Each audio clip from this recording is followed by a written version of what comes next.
It's been said that every quilt tells a story, and it's so true. But I also believe every quilter has a story to tell. I wanted to hear about the people behind these wonderful quilts and thought you'd enjoy hearing about their lives also. Welcome to A Quilter's Life. Lisa Shepard Stewart encourages others to express themselves creatively through culturally relevant techniques and materials. Although she loves African fabrics with every fiber of her being, she also loves to learn and share about other cultures from around the world. This intro is going to be a bit longer than normal because during the interview, Lisa experienced an earthquake. I didn't want to leave that part in the middle of the interview, but I do want to share it. I edited it so you aren't hearing Lisa repeat, "Paula, hold on," in time between the statements as she was figuring it out. Then, after she called back, we had a little conversation about it. Also, I wanted Lisa to have this recording of a major event in her life. So glad that she was safe during this. When you're listening to the interview, you will hear a soft hum when I ask the question, what message would you want to leave with them? I believe that hum was the beginning of the earthquake. Here's our conversation after I heard that hum. Hold on 1 second. There's something vibrating. 1 second. Wow, what is that? That can't be the wind. Hold on 1 second. I'm sorry, Paula. Wait 1 second. Because something was vibrating. And we don't get earthquakes here. What was that? What was that? You hear that? Paula, hold on 1 second. Uh-huh. Something was vibrating. Oh, earthquake. Yeah. I didn't know if it was like the furnace or something. That's scary. Paula, wait, can I call you back? There's something weird going on. Okay, we'll talk in a little bit. Okay, I'll call you back as soon as I can. All right. All right, thanks. Bye. Back to early life. Oh my God. I'm sure that was on your bucket list to feel an earthquake. I'm done now. I'm good. Oh my God. It was funny. I was at a trade show in Vegas many, many years ago. And there was an earthquake in LA. And when I was there, like 4 a.m, we felt like the outer edge, of it. Yeah. But I slept through it mainly. And then I heard something and everybody was just, all crazy. But that was like, I guess my first one. So this is home. Oh my goodness. That was crazy. Okay.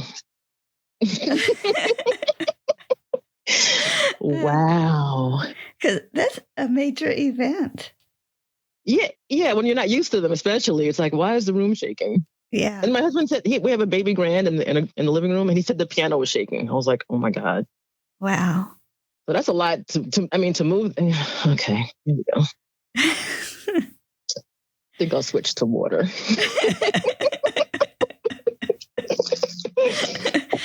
Wow, crazy. All right. Anyway, I'm good if you are, so let's do it. Okay, now on to the interview.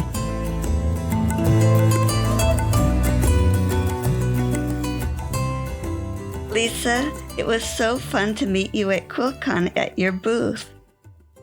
Thank you. Yeah, we had a great show, and it was great to meet you too. I'm looking forward to today. Uh-huh. Where were you born and raised? I was born in New York City, an area called Spanish Harlem. I'm not sure if it's even called Spanish Harlem anymore, but it's uptown. I was born to my parents and my older brother. At age 7, I moved to New Jersey, and I've been there ever since. So do you remember anything about New York? I do. I lived in an apartment. Yeah, it was just, the early days. I was just all about having fun and going to school. And it was just a very cool kind of upbringing. And the sewing came a little bit later. So I was just having a good time. And then, like I said, we moved to the suburbs. Yeah, just always had an inquisitive kind of creative mind and always loved the creative toys. Never really was into dolls or the domestic toys. I always liked the creative stuff, like Light Bright and Etch-a-Sketch and fashion plates, things like that. Huh. How about a special childhood memory?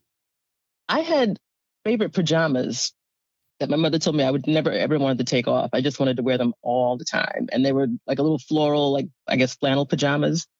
And that was one of my first favorite fabric loves or something like that. Another one was my blanket, but just always had an interest in textiles. Never really talked about it. It wasn't anything I talked to other people, or asked my mother about, but I just always had this interest in fabric and just touching it. And just to this day, obviously, so that's always been a thing with me. When you said florals, I'm trying to picture, were they bright or medium or a darker? I guess it was like an ivory background with like kind of red cabbage rosy kind of prints. I don't know where we got them, but they were just my favorite. They were cuddly, and it was just that whole tactile sense of fabric. That was probably my first experience with that. So I always remember that. So cute. Other than your quilting, did you have other employment? Well, aside from the early teen jobs, fast food, things like that, I always had a job that was involved in fabric, in the sewing industry, the quilt craft industry. I went to FIT, Fashion Institute of Technology in New York, with the interest of sewing because I learned to sew at age 12. So I always had that, again, interest in textiles. And I decided to study marketing. So I always had a job in that industry and have always loved it. I always thought that if I had to work for a living, I should enjoy it, not be tied to a desk and that kind of thing. So that was always my driving force in job hunting and kind of, I guess, building a career out of the fabrics. Mm-hmm. You just mentioned you started sewing at 12. Was that at school or at home or where? That was actually at home. I wasn't one to really go to summer camp and that kind of thing. So one summer I was bored. My mother saw an ad for Singer back when Singer had stores in the mall, like way, way back. So she said, oh, they have sewing classes. Maybe you can try a sewing class. So at the same time, my grandmother, who before I was born, she was a seamstress. And then by the time I was born, she had gone into healthcare, but she had that sewing gene. I guess she passed it on to me. And she happened to win a sewing machine in a contest. And she gave it to me. She goes, oh, maybe Lisa will get into the sewing, that kind of thing. So with the new machine and the classes in the summer at Singer, I just took off. It was like my new thing. I loved it. I sewed constantly. And then I went back after the summer. They had the same classes were during the school year, but on Saturdays. And I took another set of courses on Saturdays at Singer and just loved it. And I just have not turned back. I've gone through sewing machines and just really had a great time. So that was really the start at age 12. And that led me to go to FIT and study textiles and marketing. What a wonderful way to keep you busy. Yeah, my parents were happy. I was happy. I was home. All I wanted was money for fabric. So that was easy. And I made things for the whole family. So that was a lot of fun, especially my mother. I made a lot of dresses and things for her. And I found myself. It was great at that young age. So that helped me, again, guide the career, let me know that that's what I wanted to do for a living and just live in it and just be it. Mm-hmm. Yeah, that was great. Oh, you said you live in New Jersey now. How far away is it from where you were raised? Well, right now I'm in Rahway, which is also where the business is. And that's about 40 minutes from Teaneck. Teaneck is closer to uptown New York City. And Rahway would be closer to like downtown New York City. So it's south of Teaneck. Yeah, about 40 minutes away. So gradually I had moved down. Different jobs kind of dictated where I was going to live. But some of the jobs were in New Jersey and I wanted a shorter commute. So I would kind of come down gradually. So this is about my third place I'm living since the house I grew up in. So I just kind of gradually moved to different towns based on where I needed to be. But always within that same area. Some of my parents were getting older and they needed, more help, that kind of thing. I was close enough to still be, around. Yeah, it's good to be able to help. Mm-hmm. I'm curious about the cost of living in that area. Well, New Jersey is not cheap. New Jersey has lost people just because of some of the pricing, the property taxes. It's not super great. I think it's expensive because you do have access to New York and to Philadelphia if you're in South Jersey. And I guess they play on that because it's close to New York, but not in New York. So you kind of pay for that, I guess, privilege, if you want to call it that, or that convenience. So yeah, it's not cheap, but it's basically all I know. I guess if I were to move someplace else, it would seem more affordable. But I'm here and it hasn't driven me out just yet, I guess. Not that day may not come, but so far, so good. We're making it happen. Anything else about your family or early life you wanted to share? There was another, aside from the pajamas, just to give you like a little early kind of a thing. I coined this term called fabrigasm, which we'll get into later. And basically it's kind of what it sounds like. Fabrigasm is the name of my magazine and all that. And I realized that I experienced my first fabricasm at the tender age of 4 because of those pajamas. And also I had a favorite blanket. And the blanket was like a loose weave. I was really enthralled by how all the threads just stayed together because it was just a woven fabric. And, you have your warp and your weft. And those threads just kind of locked in and made a fabric that was like solid. I was just, I guess, mesmerized by that. So that was really the start of the whole fabricolic kind of thing. Yeah. And my mother always told me that I had a very definite sense of the fabrics I would like to wear and the fabrics I didn't want to wear. So even as she's dressing me as a young girl, young child, there were certain things I was like, nope, I don't want to wear that. And she said I always had a very definite feel for the fabrics I wanted to wear. So I thought that was interesting. Wow. Mm-hmm. I'm picturing how my daughter reacted when I would braid her hair. If that braid wasn't straight, she could feel it in just that reaction. So to have that reaction to fabric. Right. It was interesting. And when she told me about it in later years, I thought about it and I was like, yeah, I do remember not wanting to wear that skirt or not wanting to wear whatever. And it was just funny to me. But that's how far back the fabric thing goes. Like even before you're aware of it, it's kind of fun. Mm-hmm. If you were to tell future generations about who you are, how would you describe yourself to them? I guess as a person who's creative, not really just in the sense of putting fabrics together and that kind of visual creativity, but just creative in the way that I combine things. Like I was saying, how I wanted to be involved in fabrics for a living because I had to work for a living and I wanted to make sure that things were, fun and interesting for me, even though I had to make a living. So just kind of the way I've been able to put things together, I guess, is another form of creativity. And then with that, I also like to help other people in that sense. So just kind of finding different ways to marry all my interests, whether it's writing or sewing or whatever it is, marketing, that kind of thing. And just kind of putting everything together to help myself and to help other people is probably how I'd like to be described. And what message would you want to leave with them? I would say find something to be passionate about. I find that to me the most interesting and the most satisfied, happy people are people that have some kind of a passion. I don't care what it is. Like whatever your passion is, your niche, if you find it and you live for it, I think that's probably 99% of your happiness, honestly, if you can just kind of commit to it and enjoy it and make that part of your life. So I know a lot of people don't find that passion for a long time. Like they spend their whole lives trying to find it or whatever. I was lucky to find mine early and I wouldn't have changed anything. So find a passion, like a real one, not just one that everybody else is doing, but something that really means something to you and go for it. It's fun to see that light bulb moment at times go on in people's lives when they start doing what they're called to do. Right. Well, besides quilting, are there other crafts that you have done in the past or that you do now?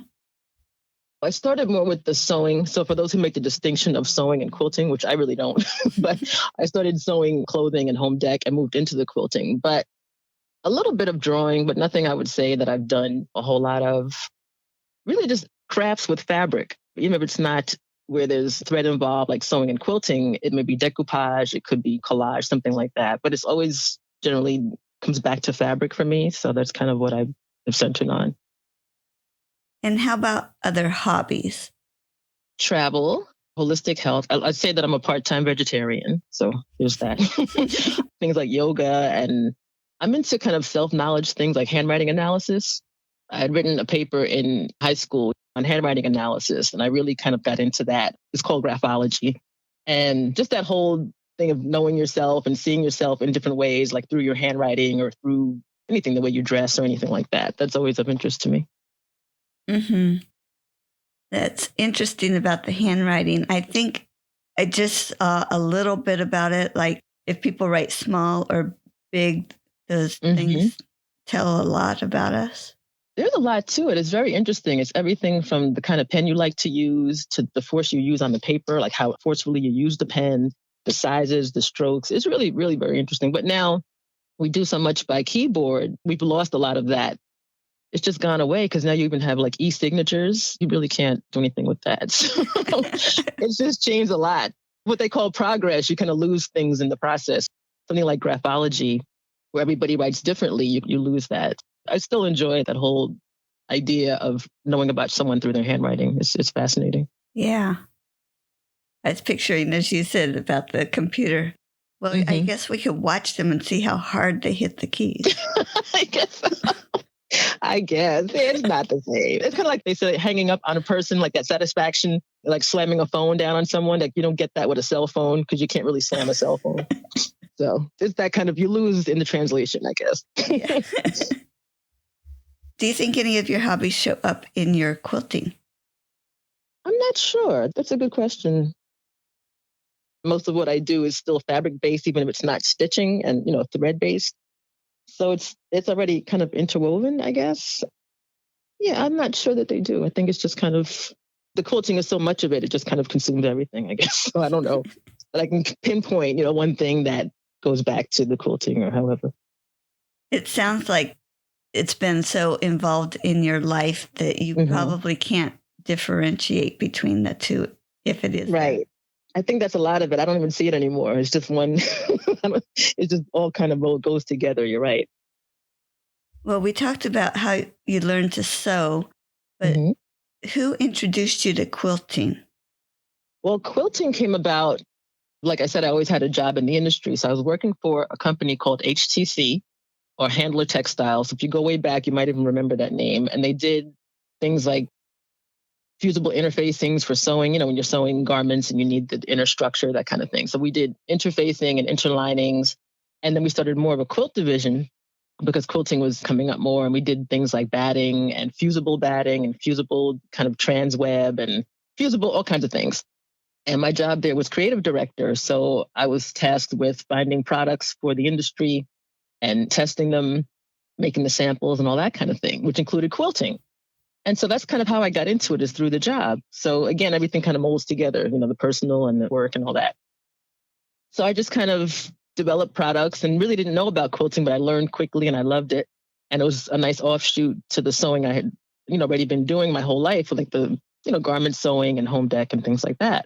And I liked the idea that I could incorporate quilting, like to do maybe like a pizza jacket. And so it's still fashion, but it's also quilting. Things just flowed that way. And I just got more into it. So I got into quilting, to answer your question, through my work. Oh, cool. Yeah. So you got paid to do what you love. Exactly. And that was always kind of like my goal. Like, I want to have fun at work. I don't want to just get a paycheck.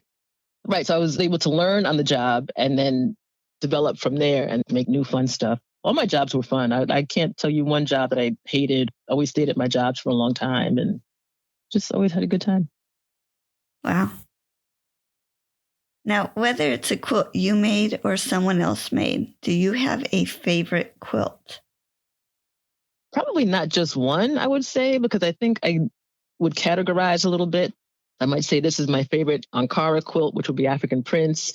This is my favorite mudcloth quilt. This is my favorite petite quilt. Because I couldn't pick just one, so I would give myself categories so I could have like maybe 10 different ones. Just kind of cheat around it. Yeah, I can't even pick just one, but there's so much out there. I mean, when you think of how many quilts and how many designs and how many fabric combinations, and it's staggering. So I'm sure I have more than 10. Wow. Yeah. With all the tools that we get to use in making our quilts, do you have a tool you are so happy that you have? Interestingly enough, I always tell people that I'm not gadget girl when it comes to quilting. I know some people love the gadgets and they love the tools. I rarely even use rulers. Honestly, I eyeball so much and I'm trying to think of something that I can tell you, yes, I love to use this. Nothing really stands out. And even threads, I generally stick to certain colors of thread for the basic work. And I only buy a special color if I need that for like a top stitch or something visible. So I really just, stick with the basics and just kind of work that way. I can't even think of anything, to be honest. I mean, just, good scissors, good rotary cutters, like the basic tools. I like to have good versions of those, I guess you can say. Yeah. And maybe it's just because I don't do the techniques that require all those gadgets. But yeah, I just kind of freestyle a lot of it. And there may be a tool that would make my life easier, and I just don't know about it because I'm not plugged into the whole tools and gadgets and of the spectrums. But I do okay.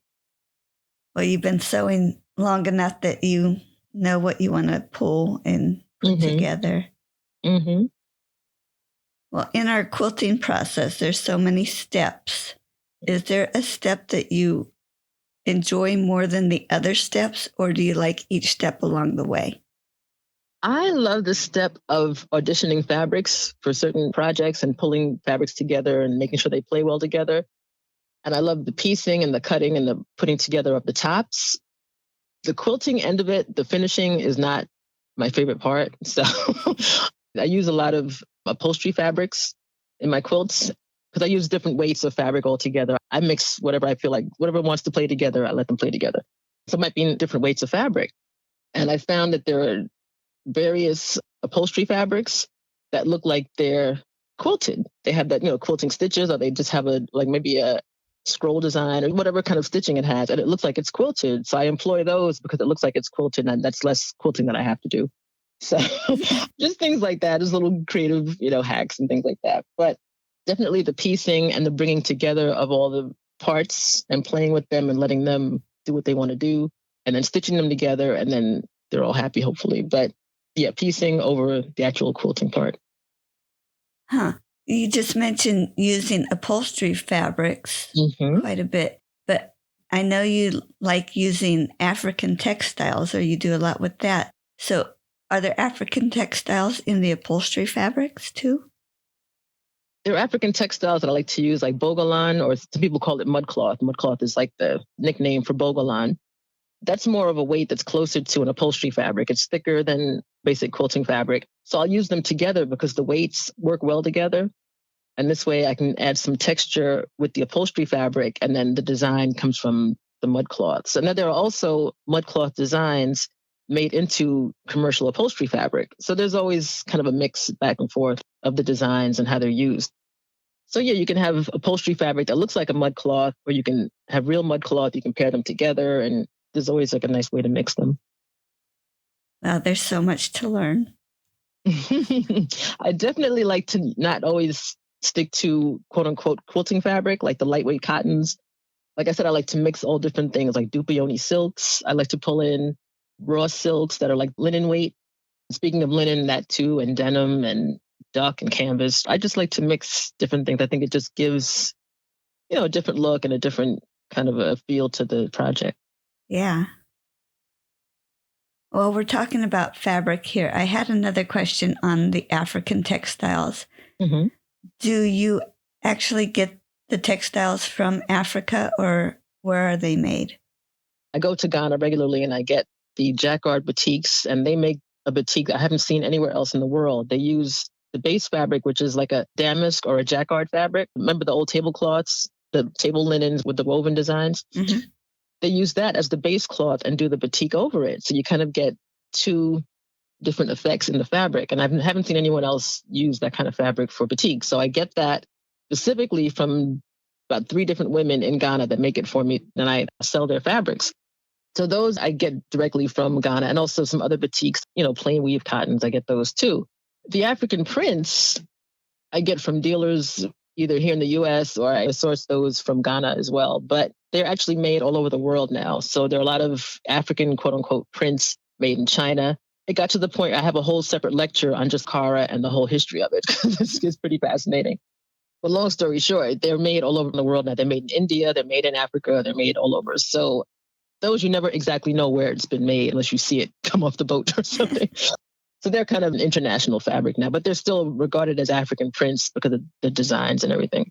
And then I get fabrics from Central Africa, the Kuba fabrics. They're made with raffia, like palm tree fibers. So those I generally get from dealers here in New York. So there are people that I work with, importers that know what I like, and they'll contact me and I'll go over and get some things from them. So there's that too. So I don't really travel to all the places I get fabric from, but I'd like to. I know you've been to Ghana, so have you actually gotten to see the fabric being made? If you're talking about the batik fabrics, we've not only seen them made, we've made them ourselves, because I had done 4 group trips to Ghana, taking groups over to Ghana And a big part of that was the textiles and the crafts and the bead work and all that. So we actually planned workshops with the artisans there. So we actually made some of the batik ourselves. So that was a whole experience. There's another fabric called a dinkra fabric, which is like a funeral fabric made in Ghana, and it's stamped with different symbols that have different meanings. So we made some adinkra cloth. So we had those experiences of hands-on and seeing all the effort that goes into these fabrics. You don't even want to bargain, because normally you would bargain the price, and that's part of the whole culture. And you see how much work goes into it. You don't even want to bargain with the people. It's like, here, just take my money. So you get such an appreciation for all the work that goes into it and all the thought and the design. It's labor intensive and just the time honored traditions and all that. So we've actually had some experience making it ourselves, and also weaving kente cloth. Kente is made in narrow strips. The strips are sewn together, and then the garment's worn like a toga, kind of like thrown around your shoulder. And to see how the kente cloth is woven, it's fascinating. So we've got a little taste of all of those in those trips that I had done. I hadn't done one since 2013 as far as the group trips, but we've actually had a taste of it, and you really get a whole appreciation that you don't get just looking at a picture. Did you video any of that? I'm sure we have video. I'd have to find it. It's somewhere like on a computer or something. I know I have photos, but the video is around, buried someplace. So yes. It would just be so interesting to see. I was wondering if you had something out there. I don't have anything posted. I probably do need to do that. But yeah, it's something to see. And it's even better to do, like if you can go and do workshops like that and that kind of thing. So, oh, cool. Yeah, very cool. Boy, it's hard to segue back onto my list. We got off on a tangent. Well, Lisa, can you share your worst quilting experience? So I told you when I was 12, my grandmother won the sewing machine and gave it to me. So I was on maybe my second machine after that. Because like I said, I'd really gotten into the sewing. The machines got workouts and I really used them. To the point where I burnt out the motor on, I think it was my second machine. I'm about maybe at this point, 13, 14 years old. I didn't realize that machines needed maintenance because what do I know? I'm just sewing and the machine's moving and I'm breezing through making all these things. And to the point of like, it started to smoke and it smelled. It was just like burnt out the motor. I had no idea I'd done that. So that was probably not one of my best moments, but I was happy that that happened at age 14 with a sewing machine, because by age 17, when I got my first car, I realized, okay, you have to maintain motors. You can't just let them go.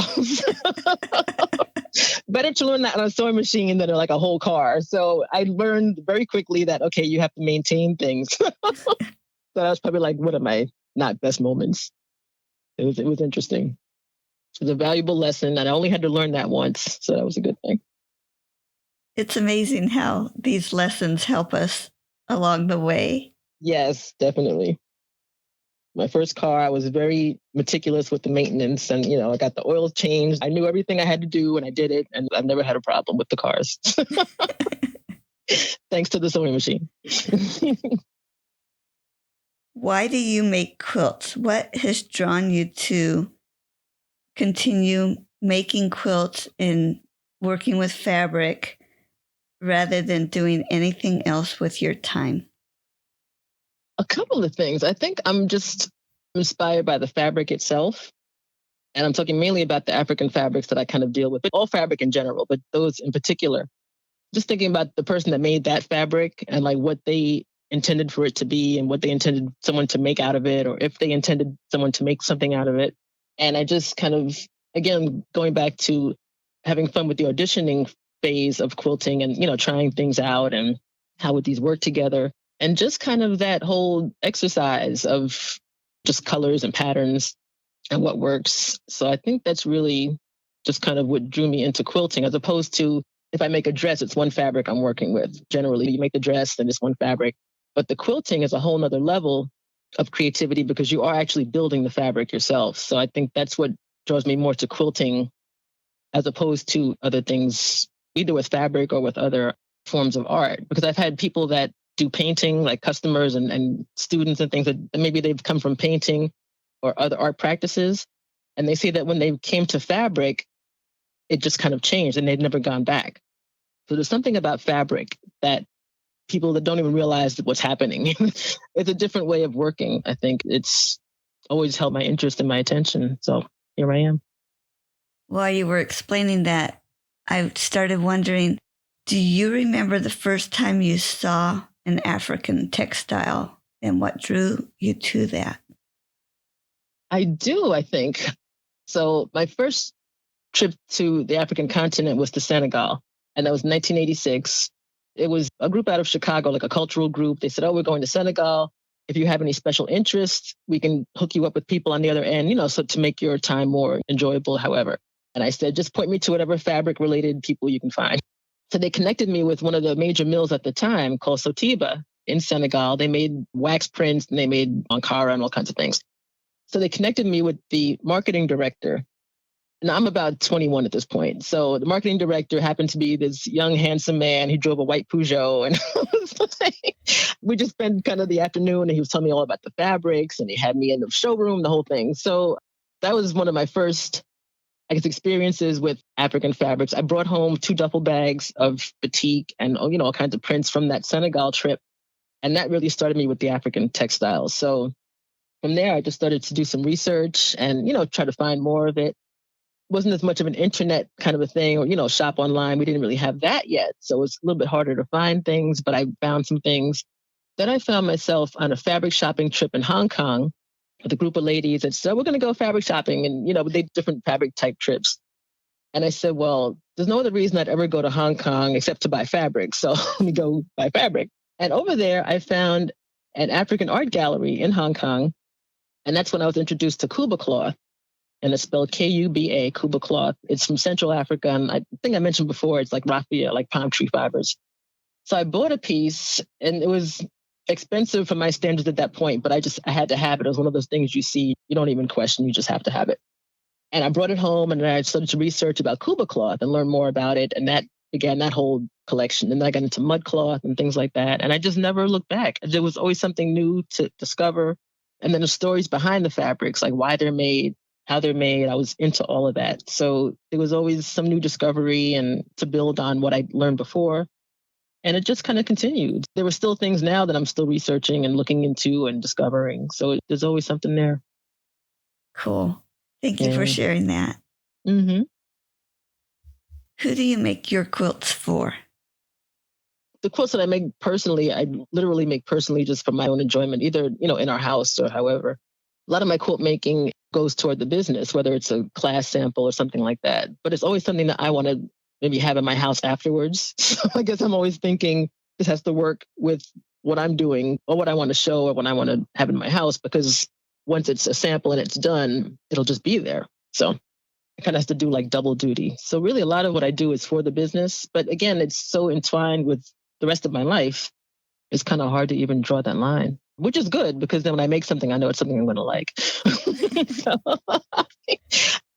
I'll also do colors and things that won't go with my house because I can't just have the same color all the time, which is like brick red and, earth tones.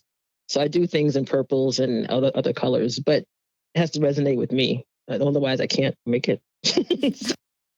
Well, even if you're doing a class and you do one color, the students will pull their own colors. So Right. Exactly. And I do try to make other colors just so it's not, everything isn't brick red. And sometimes I notice that if I'm doing a trunk show and I'm like, that's too much brick red. I have to show some other colors. Because I think that's like all I do, but Well, you mentioned you weren't working on a quilt right now. Do you have another project going on?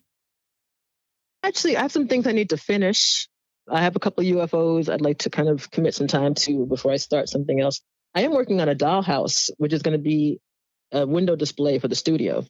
And I found this modern design dollhouse that I'm making African accents to go in it. I'm going to kind of get that into the window sooner than later.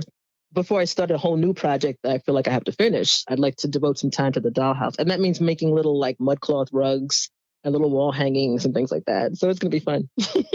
That will be so cute. That's a rabbit hole I never expected to fall down, this dollhouse rabbit hole, because you go on like Etsy and you can buy all the little furnitures and it's amazing. It's like a cult, but it's great. I'll be posting pictures when I put it in the window. But like I said, it's a rabbit hole. It's like I had to, dig myself out. I'm like, I have work to do. I can't be on here just buying little beds. I bought a chaise lounge and recovered it. I mean, it's you can really get like lost. So it's been interesting. It will be fun to see those pictures. Yeah, it's going to be really cute, I think. And hopefully inspirational. Like, oh yeah, I can make a quilt for my bed. It's supposed to be a selling tool, quote unquote, but it's just fun. Oh, yeah. People are going to love that. Mm-hmm. I'm looking forward to that.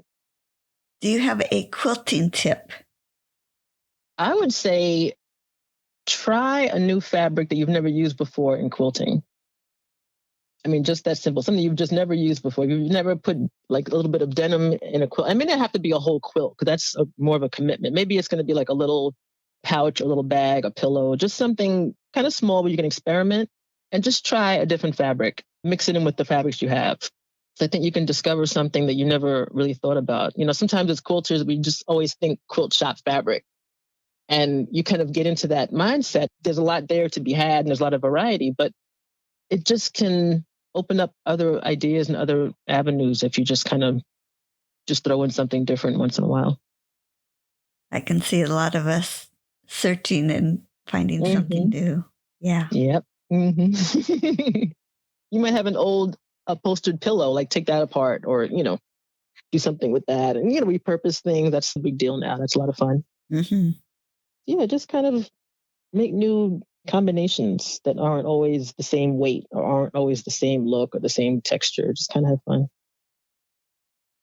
Well, you always got to work in a lot of textile or fabric jobs, but describe how you went from having quilting as a hobby and it became a business for you.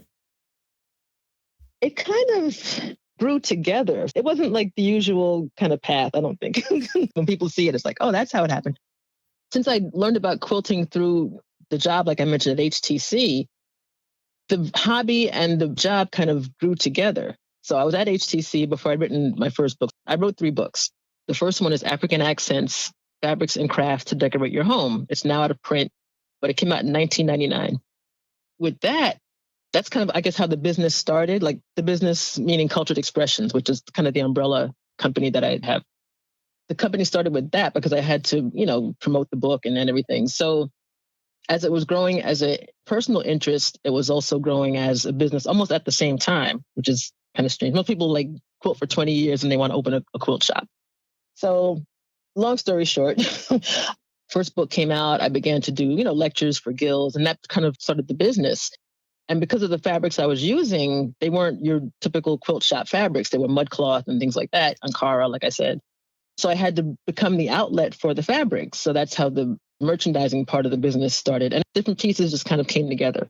And then I was doing workshops and classes and lectures. So everything just kind of came into being, I guess, organically. Like I'm not a business plan kind of person. So things grew and I just kind of developed them and trial and error kind of thing.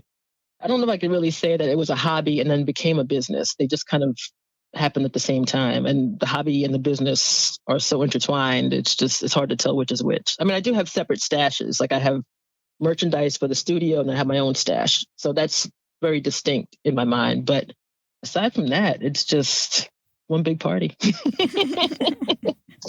So yeah, I just kind of did that. And then the second book is Global Expressions, because I realized in my own work, I liked bringing in fabrics from other cultures in addition to the African fabric. So I had like Indian silks and block printed fabrics, things like that. So that was, again, based a lot on the cultures of the fabrics and how they use them. And I always liked the backstory of the fabrics. So I'd explain that. And then here's how you can make a lookalike, or here's how you can use it to make a room accent, that kind of thing. And so Cultured Expressions was just moving along and that whole thing. And then wrote a third book called On the Go, which was handbags, that came out in 2007. So I was always writing in addition to the quilting and the sewing. So I was a freelance writer for So News magazine, like back when it was on newsprint. I don't know if you remember that, but So News magazine was on newsprint before it was a magazine. And I was always writing for trade magazines for everybody. And so those two, you know, the writing and the sewing were always together. So it just kind of developed into different things. So all of that to say, the hobby and the business grew together and they kind of morphed onto each other, I guess you can say, and influenced each other. What is the name of your business and how did you come up with the name? The business is called Cultured Expressions. I didn't want to include the name African in the business name because I thought it may be something else beyond that at one point. I didn't want to kind of pigeonhole it. Cultured, I thought what I wanted to really do was elevate and really show off the cultures that create the fabrics. So Cultured Expressions just kind of came about and it seemed like it would fit. And also I could grow into it. I wouldn't outgrow it as far as maybe I wanted to do other fabrics later and include them. So it just seemed like a nice solid name. Just kind of did that. And then my 800 number is 866 Mudcloth. So you can kind of tell what my favorite fabric is, Mudcloth. And I've had that since about 2001. It just kind of grew somewhat, I guess, organically. It grew based on input from customers and students. It grew based on my own interests and, things that I saw in the market. And it grew things that I thought maybe were lacking, that I thought, there was an outlet or an interest in it, and just kind of moved from there. You said you started selling the fabrics that you had been talking about. So I had assumed that's when you opened your shop. No, I had actually only sold online and at shows like Quilt Expo, or I would sell at a lot of the local, quilt shows. They would have vendors, things like that. And I did that from 2002 until about 2017. I wasn't the typical quilter who dreamed of having a quilt shop. That wasn't really what I wanted. But 2017 came, and the part-time job where I was, there were rumors that it was going to kind of not be around too much longer. And I thought, what am I going to do? Should I get another part-time job, or should I just, quote unquote, hire myself and really just do something? And maybe it's time to do a little retail space. A lot of other factors kind of came into play because Rahway, New Jersey, where I live now, was getting more like an artsy vibe. Like there were, galleries and things opening up and restaurants, and they were really developing the whole downtown here where I am. And I thought they need some African fabric on Main Street. That would be a nice addition. So that was partly it. And then, like I said, the part-time job where I was, it seemed like it was in jeopardy, maybe not going to be around too long. So all these factors kind of came together. I said, maybe it is time to do something more, brick and mortar. I could have more classes. Up until then, I'd have classes at my house in my basement, but I could only have people that I knew. You can't invite the whole public to your house. So that was a little touchy. My husband's like, okay, enough with that. So it allowed me to have a space to have, have events and things like that. So it took until 2017, really, and the end of 2017 to really even want or to kind of get into the whole idea of doing brick and mortar. And now I love it. I love being here. People like the vibe and they come in and they're like, wow, so it's been a definite plus for the business, and it's just been a lot of fun. I love it. And the brick and mortar survived the pandemic. How did that go? It went better than I would have even expected, because just the other day I was mentioning to a friend that I've been open about 6 years, and half of that time was during the pandemic. And that whole time was really actually gave a boost to sewing businesses in general, because people were home. They were focused on home activities. They were making masks. They were spending so much time at home. I realized people would look at their decor and say, oh my God, this place looks awful. I want to make a pillow or something like that. And they were home and they had time. So sewing, cooking, and gardening were like the three big things, because everybody was home and had time and everybody got into the whole thing. So I was busier than I expected to be, because when they first introduced the lockdown and, everything shut down, we can't do anything. I thought, like everybody else, okay, I'm going to be home. I'm going to work on some projects and get some things done. We'll do what we have to do. But I was busier than ever because everybody else was home and they needed fabric to do what they were going to do. And even though I couldn't be open as a brick and mortar, I could come in myself. I could still ship packages. I couldn't have anybody in the store, but I could still function, with the shipping. And everybody wanted everything. I had to find new ways to source fabric. So there were some challenges, but it was a huge boost to the business, to be honest. And I was playing with the idea of doing virtual classes before the pandemic, like, oh yeah, that'd be nice. It was kind of like a side thing, and I'll get to it when I get to it.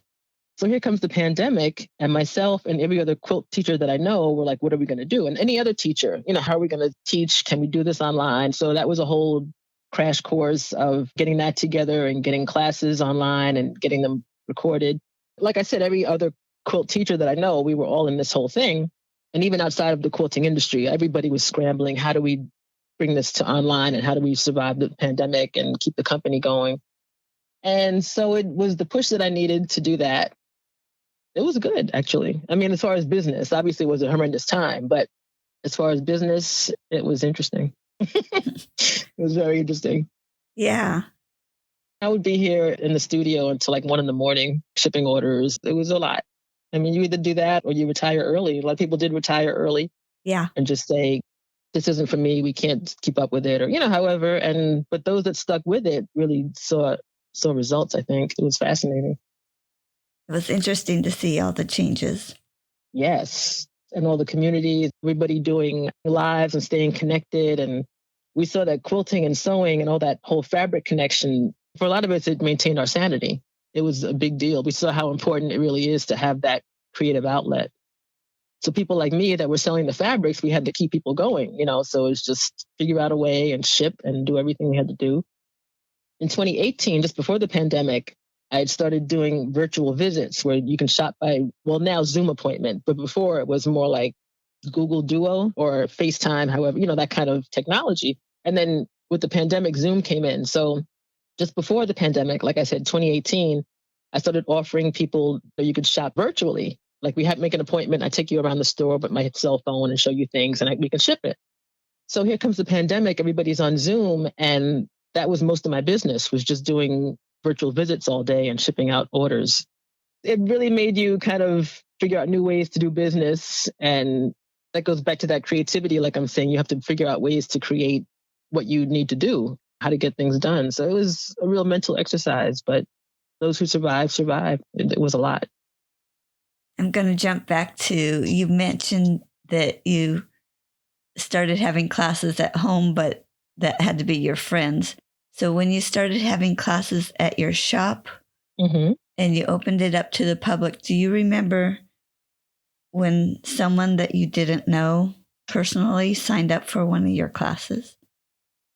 Yeah, I do. But then what was interesting was, as quilters, we kind of feel like we know each other a little bit anyway. Like you have that familiarity. So it wasn't that I realized I was opening a public space. So it wasn't that, people were going to come in. That was the whole point. So, I was happy when they came in. But yeah, it was interesting. You just made new friends. When quilters get together, you're instant friends, right? No matter what style, if you have different styles or whatever, you just have that common, oh, you're a quilter? Okay, we're friends, that kind of thing. So it's like a meeting place for people to kind of, come and meet other people that were into the same things. So that was kind of what I wanted to do too, is have like a little community space where people who had this interest, could kind of come in, or who were interested in maybe trying it, So I did like a sewing 101 class. I still do that today. Just kind of getting people in here and getting them to touch the fabric and experience it and that kind of thing. But yeah, it was great. It was interesting. But like you say, when the first person who I didn't know, it kind of takes me back to when I first started with the online orders. So my first website was like in 2002, I guess. And the first time I got an order, just that feeling of, wow, this really resonated with somebody and they put money and they really want to buy it. It just kind of does something to you, like that someone really responds to what you're doing. So, and each time I have a new product, I still get that feeling when the first person orders it. I'm like, wow, this is really something. That doesn't really leave you. It's like every time it's something new. It's like, who's going to really go for this? So I still get that feeling. Well, thank you for giving me a copy of your magazine when we were at QuiltCon. Yes, you're welcome. You have made such a wonderful product and its quality. And thank you. Looking through it, I'm thinking, oh, there's so much in here. How can you even put out another issue? Because you've covered so much in this one. It seems like there's always something to cover, and it's like I didn't really feel like I had another book in me at the time when I started putting out Fabrigasms. I said, well, I'll just put out a little magazine and it's whatever at the moment I'm feeling like sharing. And it's just like a fun way to kind of do things, and it kind of developed. And people look forward to it now. So it's just kind of fun to put out there. And tell us a little bit more about the name of your magazine. Well, usually I think it doesn't really require any explanation. People like giggle and I was like, okay, she gets it, But yeah, Fabrigasm, and if you have it there with you on page 3, I always have the definition of Fabrigasm, which is a special feeling you get when you encounter a special textile. And it's just that take your breath away kind of a, Fabrigasm. So yeah, that's... I think it's self-explanatory. I don't know. But that is cute. I just opened it up and you even have it down as a noun and it's written out Like a dictionary. It's a real definition because when someone says, "What's a fabrigasm?" Here it is. So, or the intense or unrestrained pleasure caused by the thought of using a fabulous textile in a particular project. And that kind of sums it up. Like when you just gasp, that's it. When people come in here and they look at a particular fabric and they're like, "Oh my God," it's like one of those. So yeah, just use your imagination. But it's just like a fun title. It just kind of captured the way we feel about African textiles. And if you do feel that way, then you'll enjoy the magazine. It's that kind of thing. So just some inspiration and maybe one or two recipes and, an interview and that kind of just fun stuff. Like I said, you had so much in it. That's great. Good. I'm glad you enjoyed it. It's an action-packed 28 pages, no ads. It's just all me just going on about whatever.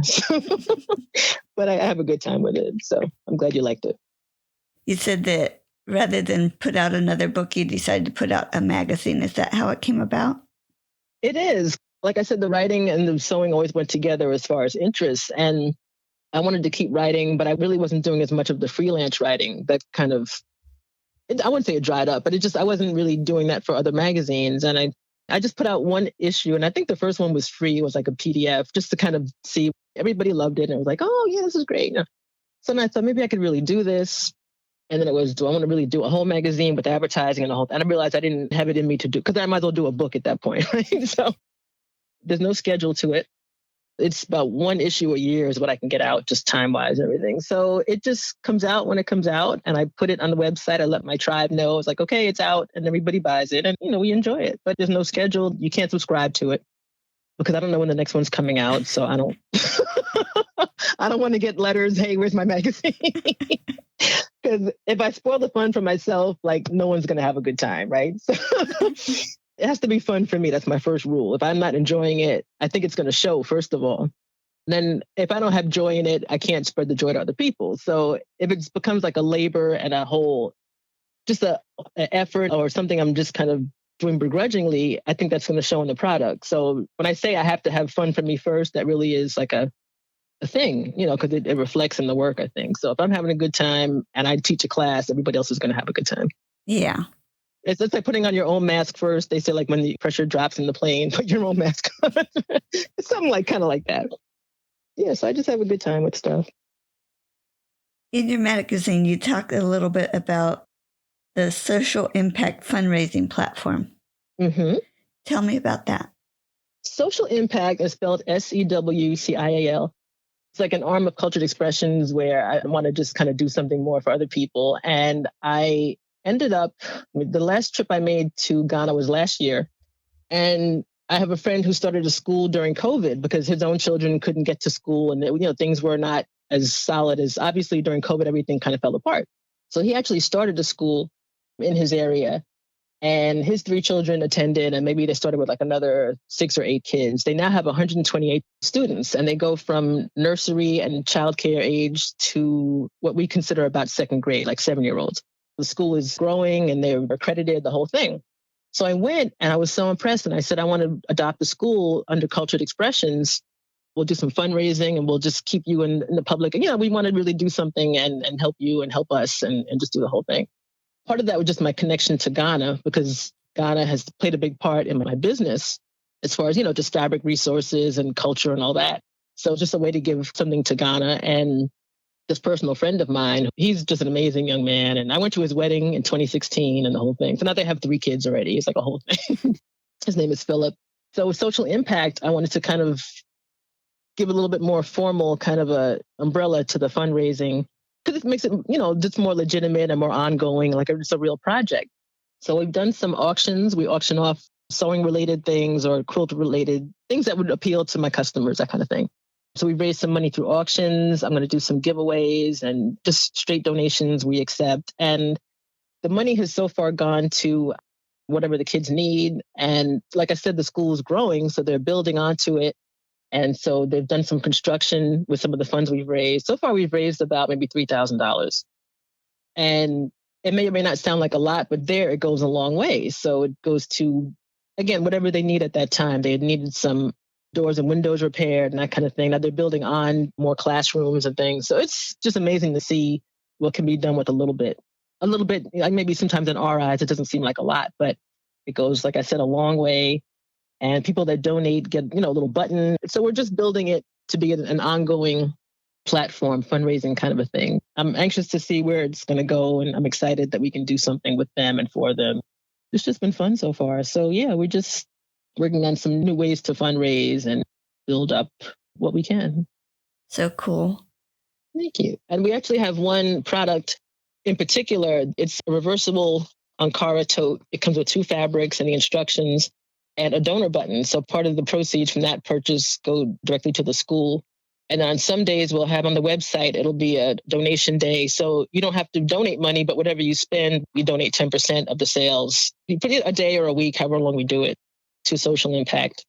And just finding different creative ways to help. It's been fun for me to kind of do that. Oh, neat. You said that's a bag, and I'm looking at a bag on the front cover of your magazine. I'm wondering if that's the one. That is the one. Yeah. So inside it kind of explains what that's all about.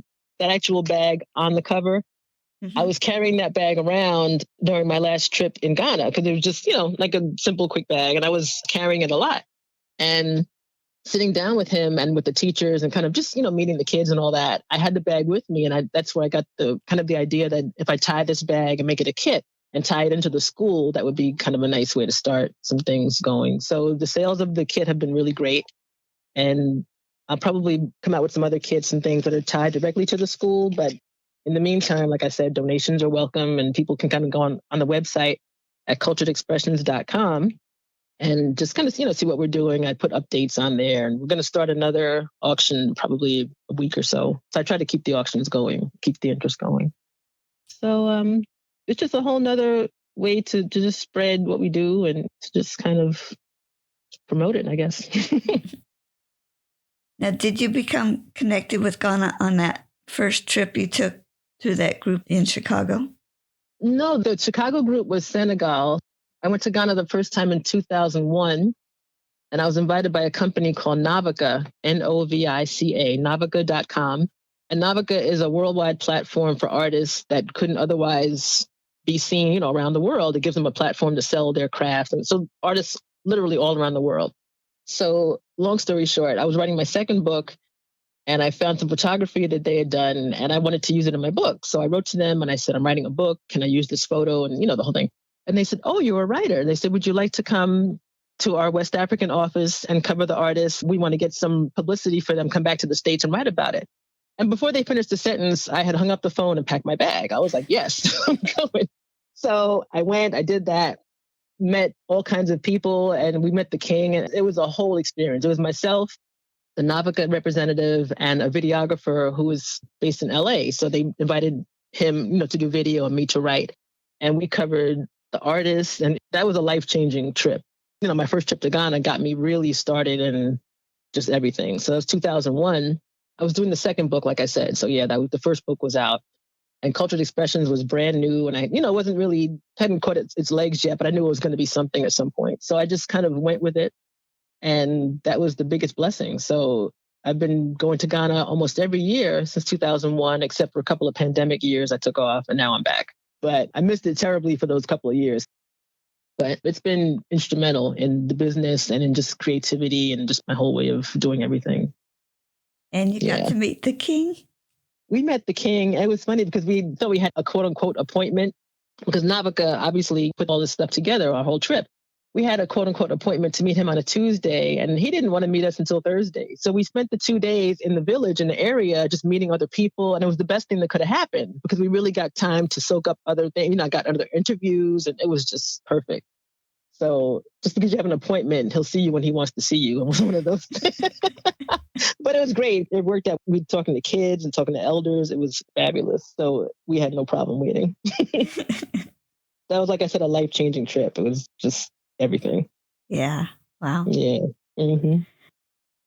Lisa, is there anything else about your business you wanted to share with us? Yeah, I'm at culturedexpressions.com. And we're on Facebook and Instagram at Cultured Expressions, just to keep everything simple. And we do everything from in-person shopping to the virtual visits, like I mentioned. I'm available for guilds to do lectures, whether virtual or in person, within 2 hours drive. And I'm just having a great time. So I always said I would do this until it's not fun anymore. And that doesn't seem to really be in sight. I do everything from teaching and selling the fabric, promoting it. I'm always happy to answer questions about the fabric. I love when people are interested in it enough to ask. It's just a great way to incorporate something new. A lot of people, they've been using African fabrics for a long time. It's nothing new, but I like to always bring out something that is of interest. Yes, I'll just keep doing it until it's not fun anymore, because I always say that, and it's still fun. I don't see that the end of it in sight.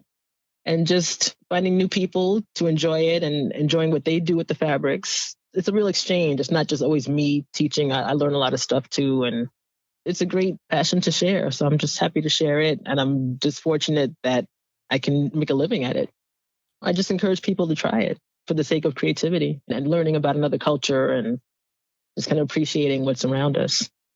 And one more question. Mm-hmm. You mentioned going over to Ghana annually. Do you ever make those trips where you take people with you to share that? Yeah, I had done some earlier. The last one was 2013. So I had done 2003, 2010, 2011, and 2013. By 2017, when I opened the studio, it was more than I wanted to do. And it was just difficult to juggle, because then I have to close the studio for 3 weeks, which is a lot. It's a big chunk out of a month to close the studio. And then it's also the prep work to put a group together. Just not something I just wanted to do anymore. It's a lot. And also travel has changed so much. So when people ask me, when are you going to do another group trip? And I just kind of give them that look, and they're like, oh, it's like it says it on my face, and I hate to disappoint people, but it's just, I'm older and I have less energy and it takes more to put together. Travel is not what it used to be. You have to really want to do something and really want to go someplace. I encourage people to go. I just can't be the person to take you. And then, like I said, the business has changed so much with the studio now, and just to get away for that much time, and not just the time, because I still go for myself, but it's putting the trip together, that pre-time of getting everything in place. It's just more than I can do right now. So I'm not saying I'll never do it again, but it's tight right now. Yeah. There's a lot of responsibility with that. It is. And I do feel responsible. Even if we're doing the sojourns that are domestic, I still feel like I'm responsible for people. So we have the retreat coming up the East Coast retreat is in a few weeks, actually. And then Santa Fe, which is, I think as of yesterday, that's sold out, the sojourn to Santa Fe. But the sojourns are on the website if anyone's interested in doing that.